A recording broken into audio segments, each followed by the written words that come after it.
I've been using DeerCast Elite Plus for the entire past season. Today I'm going to break down everything that I've learned about DeerCast, all of the different levels, comparison to see what's right for you, and then in the end we're going to find out if DeerCast is worth the cost. So for this video I'm going to be having a screen recording on my phone and split the screen so that you can see what I'm talking about. I'm going to go as in depth here as I can and hopefully you guys can learn something from this. Let's get right into it. So obviously the first thing that you have to do is open up the app. If you don't have great service, just opening up the app can take quite a while. It can be a little bit of a pain. Sometimes it'll sit there for a long time before it ever loads anything, or else it just won't load anything at all. It seems to take a lot of data when it initially opens. So once you open up the app, you'll notice right away, all the way at the very top left, the prediction says good. And then it has the location underneath that. And in case you're wondering, that is not my location. I changed that just for now. And sometimes it's this way, it's not always this way, but you'll notice the prediction at the very top says good, but then for today it says great. So I don't know why it does that, but that's something that's a little weird with it. So right away you'll notice the predictions are underneath and you can just scroll right through them. So today predicts great, tomorrow good, Friday great, and the reason that there's two of them is it says AM and PM, that's for morning and evening prediction. And you can see it kind of follows the temperature swings. Today is high of 19, low 26. Of course you'd expect great deer movement. And then Monday, low of 36 and high of 44. So I like to go and look in the weather app and then try to predict what DeerCast will predict. And it's usually not that hard, basically just by following the main weather patterns. Usually when it gets cold, it predicts great movement, which is kind of something that anybody can find on their own. If you just have the free version of this, you'll only be able to see what the prediction is for today. You won't be able to see any forecasted prediction at all, but you'll still have the news feed underneath. So let's say you want to hunt tomorrow and you want to see what the specific deer movement is, which I don't really think does that much. You can either go over here to hourly DeerCast, or what I normally do is click on whichever one I want to go, and then you can scroll through the hour. You can see there how it changes to great at 3 and 4 o'clock in the afternoon, then goes down to good again. I personally don't really use the hourly very much.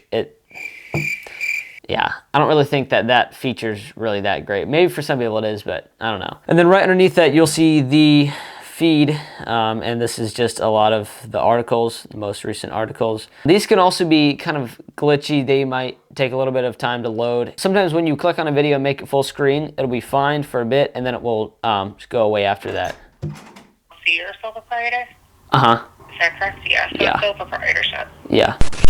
Sometimes if you click on a video, you can be watching it fine, and then it'll just black out and send you back to the original screen. So that's basically it for the home feed. You got your prediction at the top and then your feed underneath that. And you can also add your own stuff by just typing in there, and then you can tag it as a kill or whatever you want to do, upload pictures, videos, whatever. Somebody at DeerCast then goes through that stuff and decides what to actually post to the main feed. So you'll notice on the bottom here, I was just on the home page, and that's what'll pop up default when you open the app. Next is the maps. This was honestly the main feature that put me over the edge in getting DeerCast. My uncle and I are both actually using the same DeerCast account, and so we only had to pay once and we can both use it. And if you don't mind your buddy seeing where your hunting spots are, splitting the account with somebody else will cut down the price by half. So when you go over to the map section of the app, it'll automatically show your location where you're at, and you'll be able to see that by where the red dot is at. So now I'm gonna go into the details of the map and everything that you can do inside of just the maps. So I picked a random woods here. This is not here, but this actually looks similar, just small wood lots of stuff. So this box up here on the right, if you tap on it, you'll be able to switch up most of your main stuff. We got parcels, rain station, offline maps, plot and area, distance, paths, radar, and waypoints, all by tapping that top right button. Now DeerCast maps are only available to Elite Plus and Unlimited subscriptions, and the cheapest one of those two is $50. So if you're not paying at least $50, you'll be able to see the maps, but you won't be able to do anything with them. So now over here, if you tap on the plus symbol, here's where you're gonna actually be able to put stuff on the map and see stuff on the map. So we got rain station. I don't really use that, but if I would have a farm, let's say in Illinois or Missouri or somewhere else where I want to see how much rain a food plot is getting, I can drop a rain station where I want to, and then I can see how much rain it's had and how much rain is predicted to get in that area, wherever I drop a rain station. Now this next feature is probably one of the things I use the most inside of this app, and this is the wind check. So let's say I'm planning on hunting in that corner right there at the woods.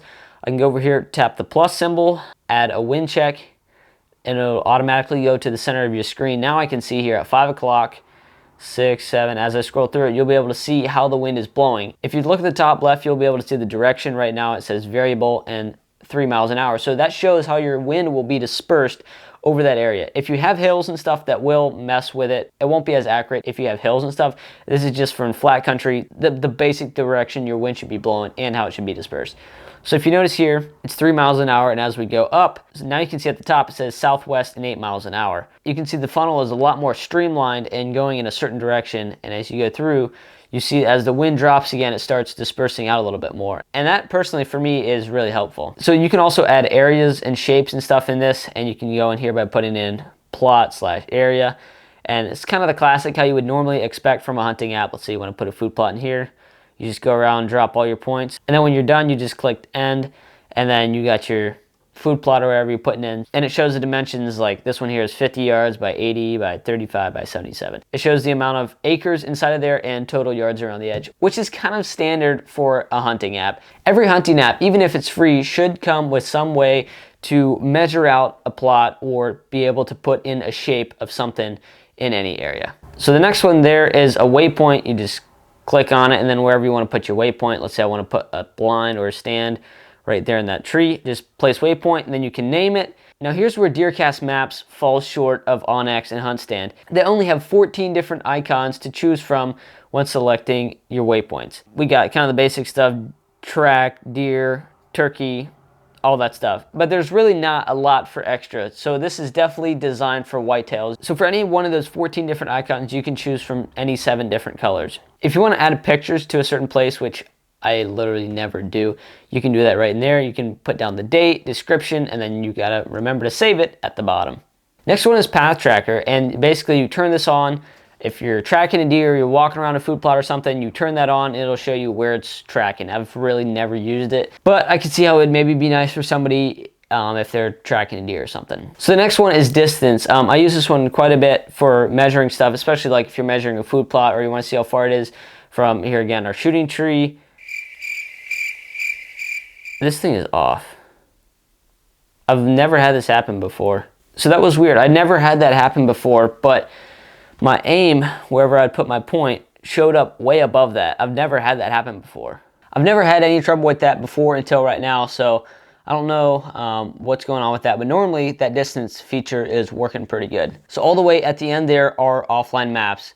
I have never used offline maps before, but it looks to me like you can save certain sections and then be able to pull them up later when you don't have internet access. And the times to use this would be if you're hunting somewhere where you don't have a lot of service. And from what I understand, it works good if you have it turned on before you go out of service. I've never really done anything at all ever with offline maps, so I really don't know a lot about that. So right underneath that plus symbol at the bottom, we have another symbol. Right now it says satellite, and that basically just shows the view that you're looking at it. So if we tap on where it says sat, it'll switch it over to a topo map, which can be nice for depending on what you're doing. And then if you tap on it again, it'll be to terrain. So there you can see your creeks, your lines, high points, low points, all that stuff. So after terrain, you tap it again and it's back to satellite, which I keep it on satellite 99.9% of the time. So then all the way at the bottom again, moving on to the next one is DeerCast Track. This is another main reason why I got DeerCast, especially if you're a beginner hunter and aren't exactly sure where to shoot a deer. This can be super helpful. You can move your crosshairs around to wherever you want. Let's say I shot him here in the shoulder. You can flip sides, you can zoom in, you can zoom out, and then you can also flip back and forth between putting your crosshairs on and then showing the skeletal system and where all the muscles are. Another thing that's really nice about this is, so let's say I hit high shoulder right here. After you put your crosshairs down, videos will load up underneath that of shots that the Drury's or somebody in their team has had. And then you can scroll through them, and then you can find a shot exactly how you did. And then they have a video that breaks it down that shows what they hit, how long it took to recover, and how long it took for the deer to die. So that can be super helpful, especially if you're a beginner bow hunter. And this feature is available in the DeerCast Elite and on up. So the cheapest version you can get that has this feature is for $20. So the fourth one on the bottom is pretty simple. It's basically a bunch of Drury Outdoors, all their different shows. They got 13, they got DeerCast Now, which is, I think, only available to people with the paid version. At least I remember when I had the free version, I couldn't watch any of the DeerCast Now, which is basically right after somebody shoots it within a day, they'll have a video of the shot and put it up and make a short video out of it. It's not a produced episode or anything, it's just a quick, basically just the kill shot and a little bit of the hunt. and that's only available with the premium version. They basically got all the Drury Outdoor shows. They even have some from a long time ago, like King of the Spring. I've never watched any of those. I think if you have a lot of extra time, those could be really fun to watch. So then the very last one at the bottom of DeerCast is a giveaway. They basically always have a giveaway going, and that's kind of what you would expect. You got a place to enter, all that stuff, whatever. And then the very last one on the bottom basically shows your profile. If somebody comments or likes your post, you'll get a notification. If you want to upgrade to a better version, just click subscribe and you got all the different options underneath there. So now I'm going to talk about the basic pricing and what you'll get in each class. So I'm not going to go over quite everything, but the DeerCast Pro, which is the cheapest version, right now it costs $10 a year. With DeerCast Pro, you basically get the media as well as just a 5-day DeerCast. You don't get DeerCast Track, you don't get the maps, none of that. DeerCast Elite is you get all the socials again, you get their full library of videos, and then you get a 10-day DeerCast and you get a DeerCast Custom, which basically means that if you're seeing okay movement, when it says great, you can mark that in your algorithm and it'll say, all right, with those same weather patterns, in your area, this is okay instead of great. And you can basically customize what your DeerCast is giving you, and that's with the DeerCast Elite and on up. And this is the league where you also step up into the DeerCast Track. So you also get the tracking feature, but you still don't have maps, and that's for 20 bucks a year. Now the Elite Plus is what they say is their best value. That's actually what I have right now. You get all of that other stuff, plus you get the DeerCast maps, and that has wind checker, path tracking, food plot areas, all that stuff that's inside of the maps. The maps are basically the only thing that you add when you get the DeerCast Elite Plus subscription. And that comes in at $50 a year. Now going up to the DeerCast Unlimited, this is as high as they go. This basically is a DeerCast Elite Plus with the maps and everything, except you get it for the entire United States. The DeerCast Elite Plus is only for one state, and that's kind of annoying. So if you want to hunt multiple states, you have to get the DeerCast Unlimited, which costs $75 a year. And the DeerCast Unlimited costs $25 more than the Elite Plus, coming in at $75 per year. Those are the different plans that you can get inside of DeerCast once you start paying for it. So all that extra stuff is nice, but what DeerCast really comes down to is the deer prediction model. So it really should come down to how accurate is that deer prediction model. And I found varied results. I find that in the early season, it can be hit or miss, but especially if you get those really hot temperatures, it's gonna say it's bad, which means the hunting is gonna suck regardless of whether DeerCast predicts that it's gonna be bad or not. A lot of this can depend on where you hunt too, because the main farm that I hunt is small enough, there's not always deer on the property when I'm hunting it. So just because the DeerCast model says the deer movement's gonna be great, if there's no deer in the woods, I'm not gonna see any deer, regardless of if they're moving a mile away. So this kind of depends a little bit on your farm and stuff too.